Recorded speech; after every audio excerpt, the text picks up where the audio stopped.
Mga backyard, for today's video, I'm going to be updating you of my animals here in the shelter. And if you did not subscribe yet to my YouTube channel, please do subscribe, like, and share my videos. And don't forget to click the notification bell so that you will be updated for my next video.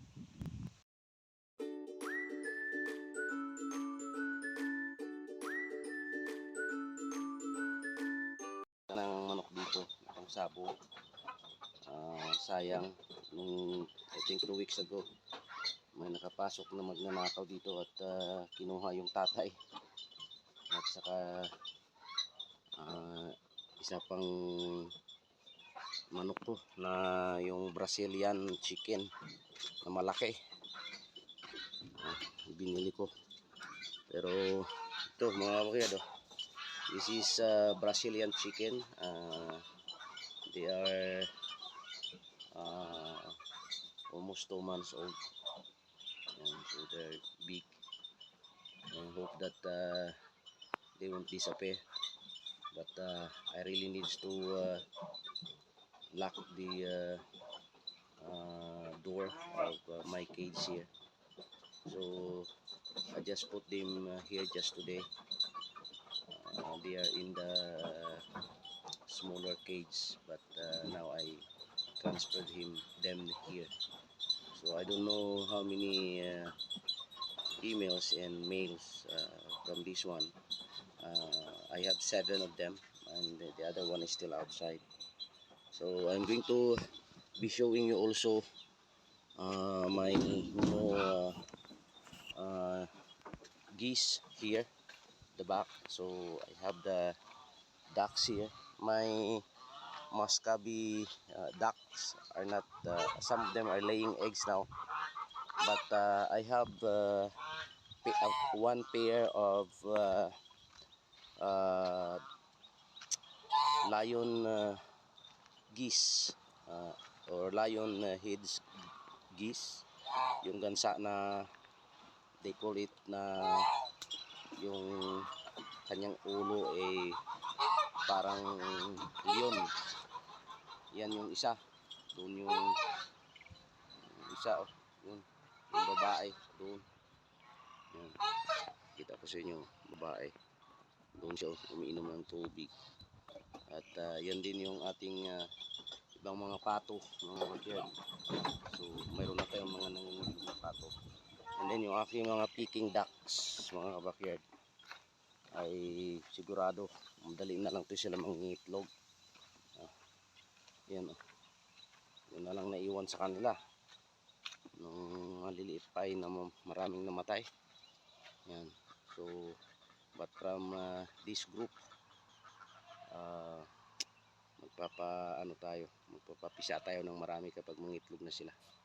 Yan. So yan yung aking peking ducks, mga backyard. Yan. So ito yung ating mga alaga dito sa shelter ng ating mga goats at sheep. Yan. Yung anak ng aking mga gansa. Yan. Basta magbukas ako ng gate, pagkatapos nilang kumain, lalabas sila dito sa labas para maghanap ng grass na makain nila. So ito yung aking mga anak ng gansa na 3 months old, 2 months at saka 1 month. Mga 23, 24. Maraming na mga bakit nasira na itlog ng kanilang mga nanay. Kasi nga sobrang init. So kaya yan, medyo kaunti na iwan. At tapos yung dalawa ibinigay ko dun sa kabila kasi gusto nga ng anak niya yung nag-aalaga ng kambing dyan sa kabila. So kaya ibinigay ko sa kanila yung dalawa. At Saka malaki na rin. Yan. So ito yung mga bago nating alagang mga gansa dito mga kabakyard. Pinauwi ko lang sila kasi uwi na rin ako. Mas sila dito sa sa loob. Parang uulan na naman mga kabakyard.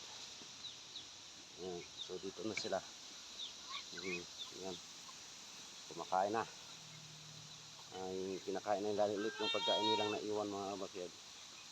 So dito ko sila nalagay sa harapan, dito sila nilagay doon sa kanilang mga nanay, sa mga malalaki kasi nga ay pinipintasan nila, inaaway nila at mayroon tayong namatay na dalawa dahil doon. So kaya dito ko muna sila palakihin dito sa harapan. Yan. Then saka ko sila ilagay doon sa kabila kapag talagang